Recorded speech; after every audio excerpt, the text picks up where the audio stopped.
The search for panning and zooming, or when the web browser gives you kittens.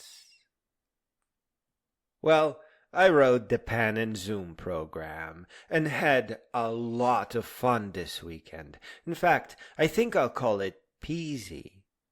This is my fourth attempt at creating a pan and zoom system, and each time I used a new combination of wilder and wilder techniques.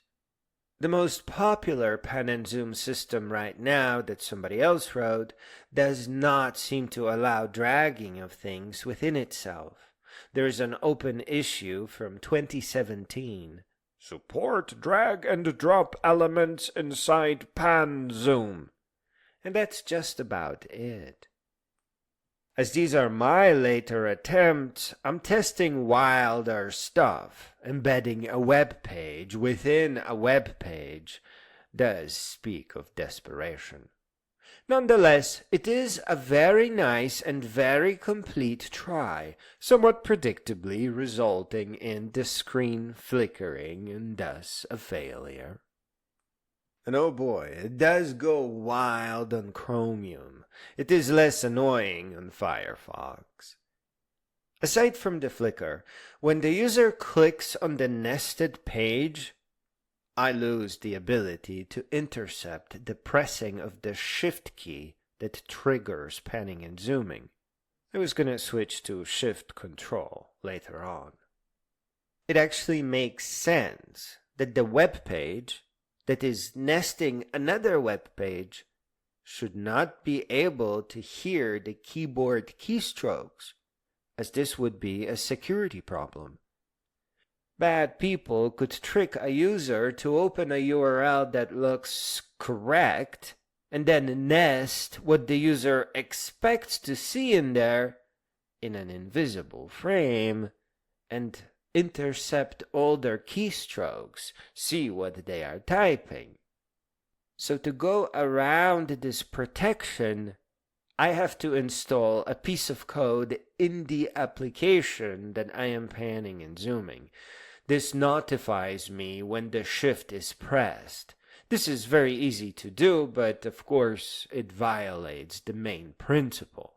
I want pan and zoom to be completely external to applications. It makes perfect sense, as panning and zooming has little to do with what the application is supposed to be doing. My original, most sane, and sturdiest attempt at pan and zoom is actually very invasive.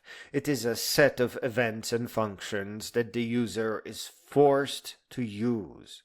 It is deeply integrated. Without it, their dragging and dropping, dragging of windows, even line drawing, and things that automatically attach to other things will not work correctly. Panning and zooming horribly messes with the X and Y coordinates of just about everything. And just the moment you understand that it is not just scaling, but also offsetting everything by that pan and zoom, and you finally get it, you discover that in some cases, you may need to actively listen for scale and pan X and pan Y changes, and react to them, which will absolutely turn your code inside out. It will no longer be procedural. You now have to tap into the signals. Even though this was a desperate attempt at creating pan and zoom, which you can think of as a microscope with move, zoom in, and zoom out for user interfaces, it was not throwaway code, because I am preparing for a knockout move, the final battle.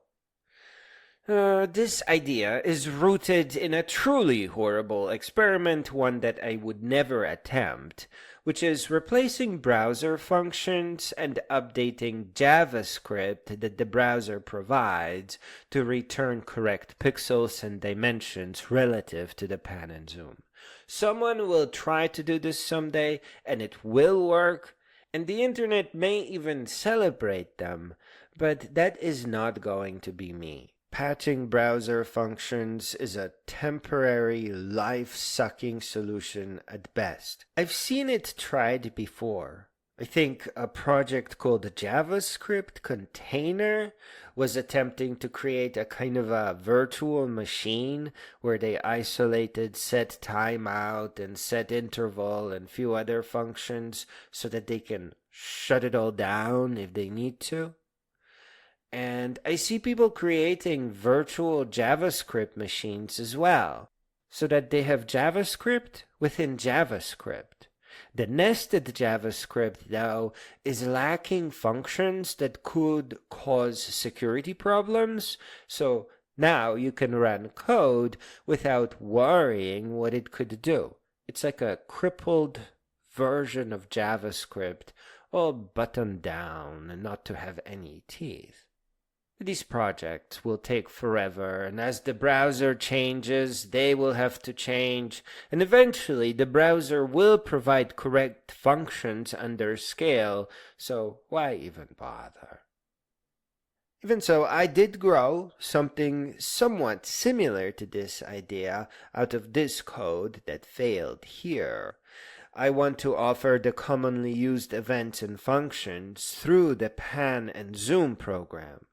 So when a wise user would normally say, document.addEvent listener mouse move, handle on mouse move, which is the standard way of listening to the mouse, I will offer peasy dot add event listener mouse move handle on mouse move, and now give the user correctly scaled pixels so that their drag and drop operations at half the scale would move twice as fast, matching the mouse cursor. I will not copy all the functions to perfection. I do not want to replicate the browser API.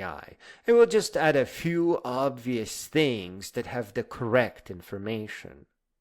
Finally, maybe the flicker is a simple problem that I can fix tomorrow, though I really doubt it.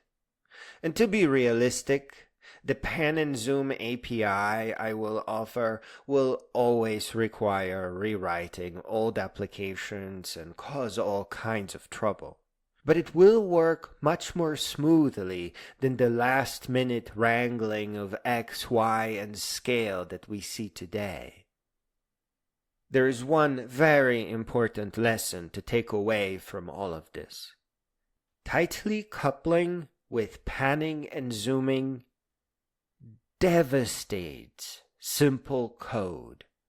Panning and zooming must be external to applications that rely on it as much as it is possible. Ignore this warning at the peril of any and all simplicity in your application.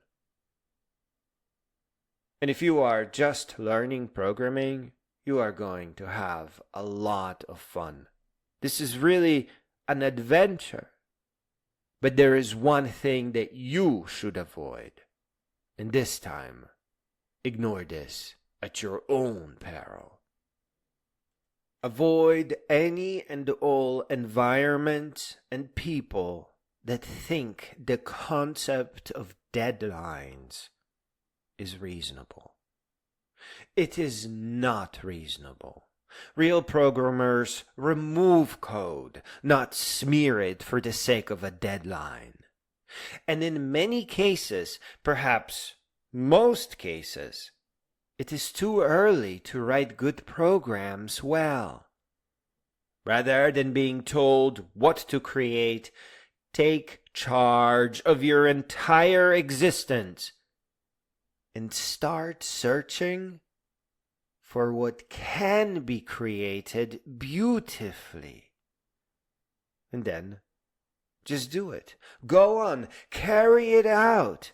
Refine your attempts down to a few lines of code, and enjoy your success and all the adventure that will come along with it.